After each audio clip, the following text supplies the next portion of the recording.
My name's Tori Ann Perky, and from my homeschool to your homeschool, today I'm going to talk a little bit how you can navigate the parent-child relationship in your homeschool, particularly if things are not going well. You know, sometimes when you think about homeschool, we think a lot about the school part. We think about the fact that we're educating and we're teaching and that our kids need to learn all of this stuff and we're trying to figure all that out. But the reality is homeschool, a huge piece of homeschool is actually this parent-child relationship, how you and the child are getting along. And unfortunately, sometimes things don't go the way you want them to, and it starts to tank or sour or fall apart, and you're thinking, I am not getting along with this child. We are fighting. We are struggling. So today I want to talk about how you can navigate this a little bit so that it can be a more positive, pleasant parent-child relationship so that you can get back to doing the school part. Now, this is complicated. This is complicated because you are not just the mom. You're also the teacher. You are the disciplinarian. You're the detention teacher. You're all the things that the school has, as well as everything that the mom has.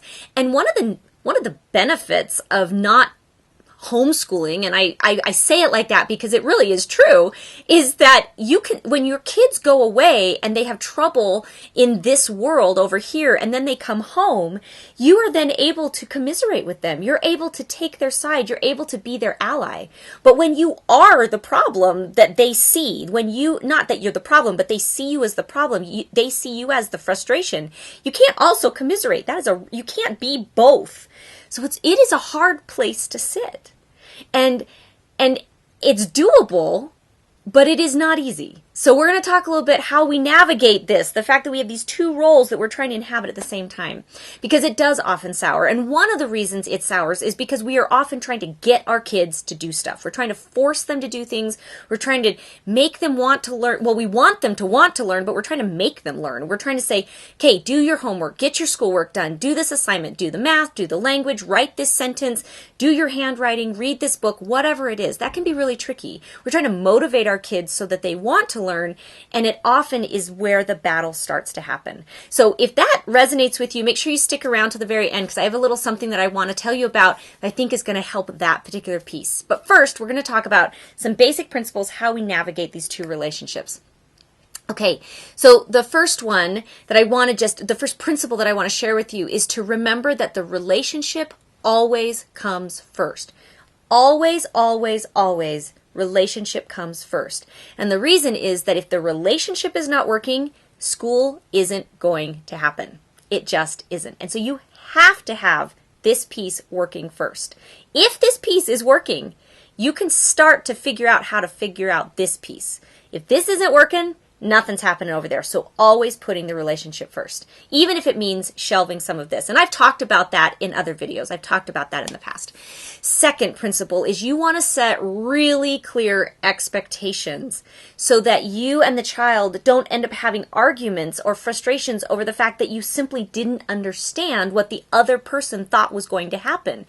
The reality is, anytime anyone is upset, and this is across the board, whether you're talking about homeschool or marriage or family or extended family or neighbors or anything, anytime someone is upset, it's because their expectation didn't align with reality. There was a disconnect. What they thought was going to happen doesn't align with what actually happens.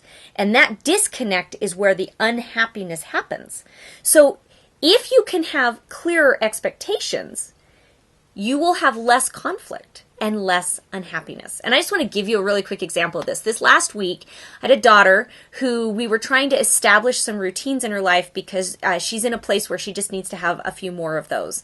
And we had a conversation at the beginning of the week where she agreed that she was going to do certain things and I was going to do certain things. I was super, super excited. And as I watched the week progress, those things didn't happen. And I found myself getting increasingly frustrated. I was nagging. I was doing all sorts of things that were just not good parent-child relationship. And I got to the end of the week and I realized it was because I had not set good expectations. I had not clearly defined what I envisioned was going to happen in that week. And so she was operating under a different set of expectations, and the result was the disconnect.